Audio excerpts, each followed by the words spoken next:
This time we are installing the lights, and you can see the red laser shown on the ceiling, and here a first set of lights appear put up.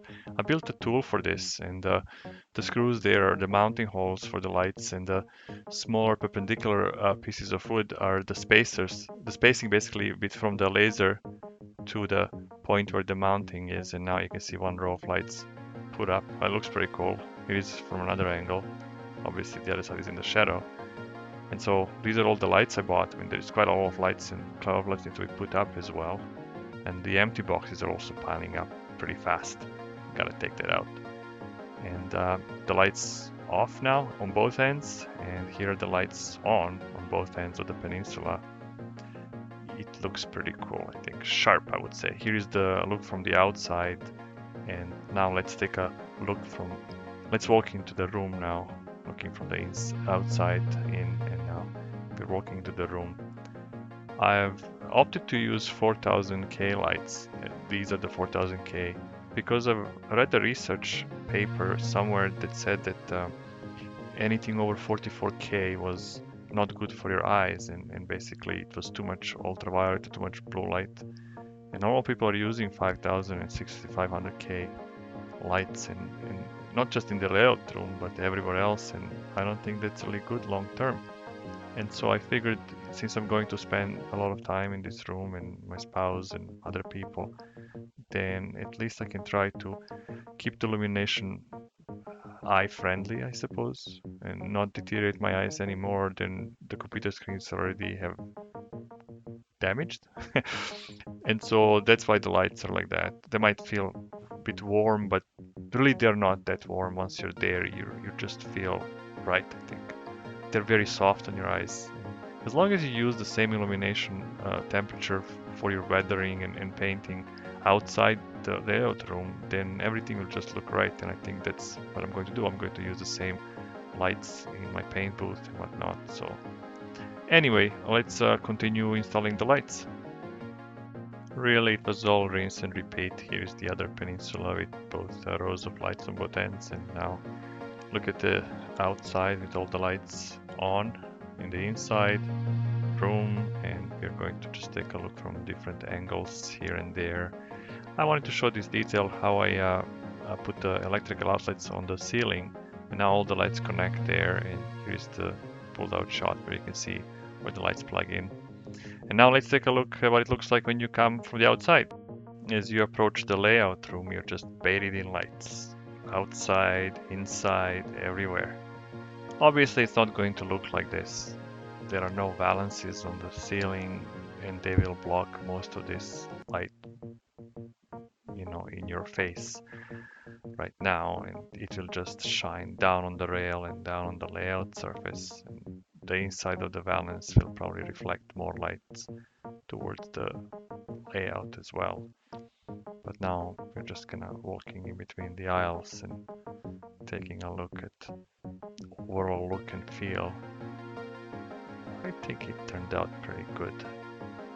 This was about 2 or 3 days of work mounting the lights on the ceiling.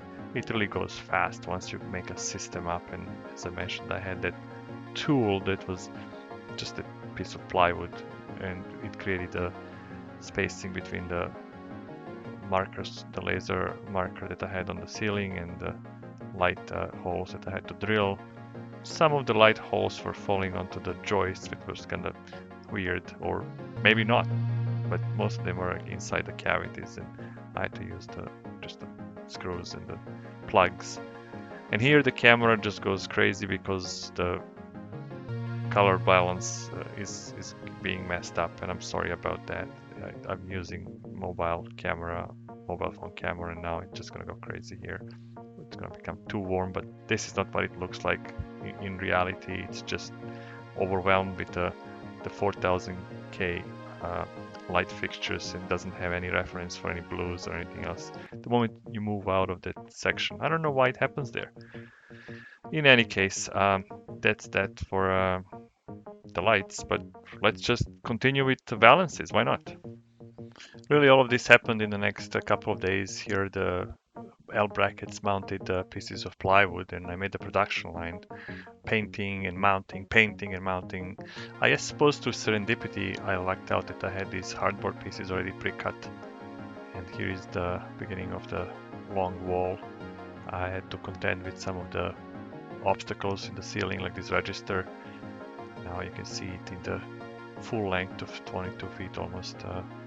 I've used these cable tie mounts on the ceiling with adhesive to route some of the electrical parts, and now we can take a look at this without lights and with the lights. Of course, the ceiling is not flat, and so you will always have some light bleeds, but you can deal with it. And finally, here is some cars on the bench work, but unfortunately my camera doesn't give it justice and the white balance is off. And now a quick recap of what was accomplished in the last couple of days. I suppose 4 or 5 days. The lights have been installed and the valance is now in progress. And that light box effect is slowly appearing in this layout, and I'm very impressed with the look.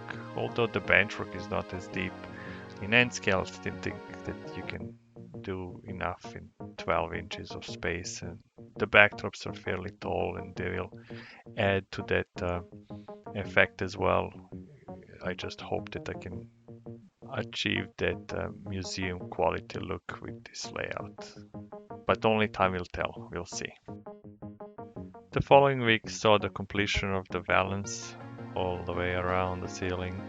Some of these corners were pretty tight and I wasn't sure whether the hardwood would break or not, but it didn't, and so it all fit nicely together.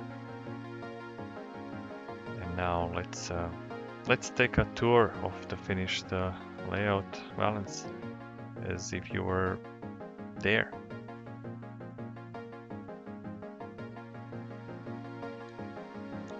I suppose you might not have this point of view as the camera is about 6 feet off the ground or something like that, my eye level, and most people might be shorter and so they would be closer to the benchwork and more where the action is.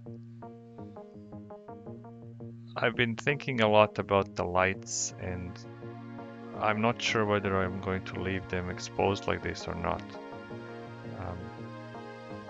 They do make those diffusers that can be installed. I just don't know how difficult would it be to install the diffusers, as the clearances are very tight between the valance and the backdrop height, and I have to invent some kind of a mounting method and then be able to mount those diffusers easily and also be able to, I guess, clean the dust whenever or if there is any dust there. I just noticed in this video doesn't have all the corners done on the backdrops, and that came much later in the construction.